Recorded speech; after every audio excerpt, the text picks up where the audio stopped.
sobre a pauta de luta por políticas públicas para a cultura, porque eu me retirei dessa discussão há muitos anos. O Márcio, que integra o meu grupo e é meu porta-voz, na maioria das ocasiões, está cansado de ouvir que eu não discuto mais política pública para a cultura. Como já disse o Luciano, a pauta políticas públicas para a cultura corresponde a uma concepção política que tem nome. Essa política é a política da social-democracia, que tem sido a mais empenhada sócia do capital desde o fim da Segunda Guerra Mundial. Eu não sou boa de conta, mas dá quantos anos, Márcio?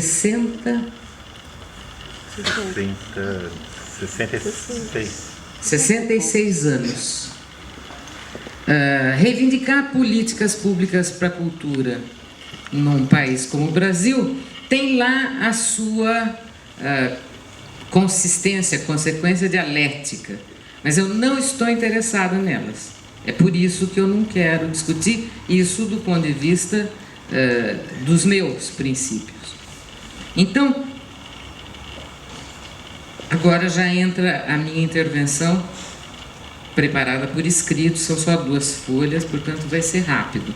E eu espero que não doa mais do que o necessário.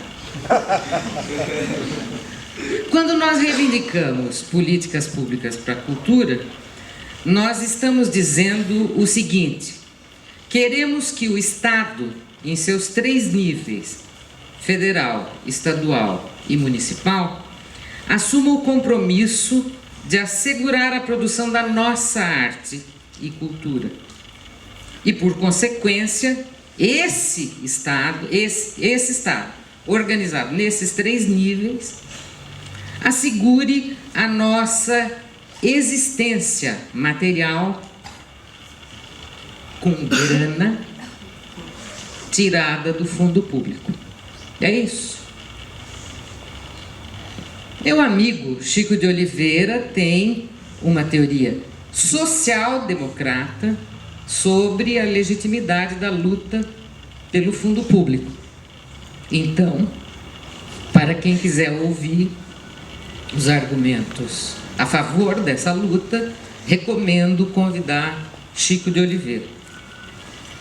Mas, no caso nosso, e mais especificamente no caso dos descendentes do movimento Arte contra a Barbárie, que é o caso de vocês, até prova em contrário,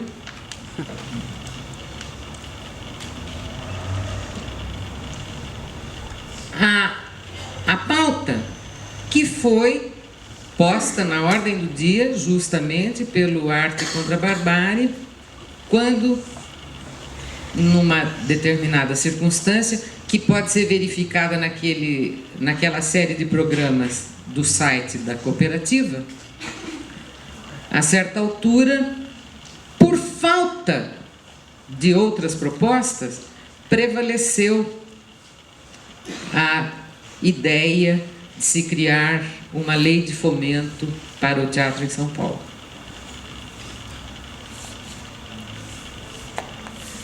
A luta até hoje é desdobramento da vitória do Arte contra a Barbárie na proposta de uma lei de fomento para o teatro em São Paulo. Pois bem, quais são os pressupostos desta pauta? Políticas públicas para a cultura. Primeiro pressuposto: é do interesse deste Estado que está aí a nossa existência e a arte que fazemos. Esse pressuposto é falso. O pressuposto de que o Estado que está aí se interessa por nós e pela arte que nós fazemos é falso. Quanto mais cedo vocês entenderem isso, melhor para todos. Segundo pressuposto, a sociedade da qual este Estado, nos seus 3 níveis, é a expressão jurídica organizada, está interessada em nós. Também é falso. E tem um terceiro pressuposto, que vocês deverão decidir se é falso ou verdadeiro. Eu tenho dúvidas.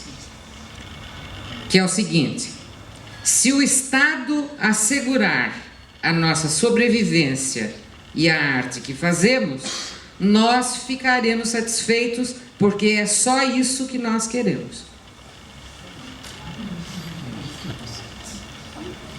Falso. Filha da mãe, essa pergunta. Como diria o pessoal nas reuniões do MMM, há controvérsias. Pois muito bem. Se a gente quiser sair do horizonte, como já disse o Luciano, reformista, das políticas públicas para a cultura, avançando, porque eu insisto, este horizonte é um horizonte muito mesquinho. Seria preciso responder a algumas perguntas que eu vou enunciar. Primeiro, estamos dispostos a questionar de modo radical as nossas reais condições de vida e de produção cultural? Segundo, estamos dispostos a questionar as reais funções que a cultura tem no mundo atual, inclusive as reais e as imaginárias da arte que nós produzimos? Estamos dispostos a fazer a crítica dos engodos ideológicos em que nós estamos metidos? Estamos dispostos a romper com o capitalismo em todas as suas manifestações, mercado, práticas sociais e valores ideológicos? Estamos dispostos a fazer a crítica radical do Estado tal como ele está organizado no Brasil? E a experiência dos paulistanos é a mais ilustrativa de todas. Por quê? No município temos a direita, propriamente dita, administrando. No Estado, plano estadual, temos social-democracia de centro-direita, e no governo federal temos social-democracia de centro-esquerda. Nós queremos entender isso, entender os programas deles, entender os compromissos que eles têm? Próxima pergunta. Estamos dispostos a enfrentar o monopólio capitalista dos meios de comunicação que correspondem às mais avançadas forças produtivas do nosso campo de intervenção, que é a produção cultural? E por último, estamos dispostos a disputar ou reivindicar os espaços públicos que foram privatizados e assegurar a condição de espaço público dos que ainda não foram e onde se produz o que nós achamos que produzimos? Se a gente conseguir responder a estas perguntas e encarar, temos um longo programa pela frente. Elas foram enumeradas segundo uma ordem mais ou menos lógico-prática, porque as duas últimas perguntas apontam para horizontes que estão praticamente ao alcance da nossa mão. A questão do monopólio dos meios de comunicação e a privatização dos espaços onde se produz cultura, inclusive teatro. Para tomar essas duas questões que estão ao alcance da nossa mão, como ponto de pauta ou de reivindicação, é preciso enfrentar as anteriores. Em outras palavras, entendendo que não está posto diante de nós um horizonte revolucionário, seria preciso descobrir qual o nosso papel, artistas, num processo que pode culminar na criação de um horizonte revolucionário e, evidentemente, não depende apenas de nós. Mas nós temos que olhar para os que, com a gente, podem se dispor a construir este horizonte. Era só isso que eu tinha para dizer.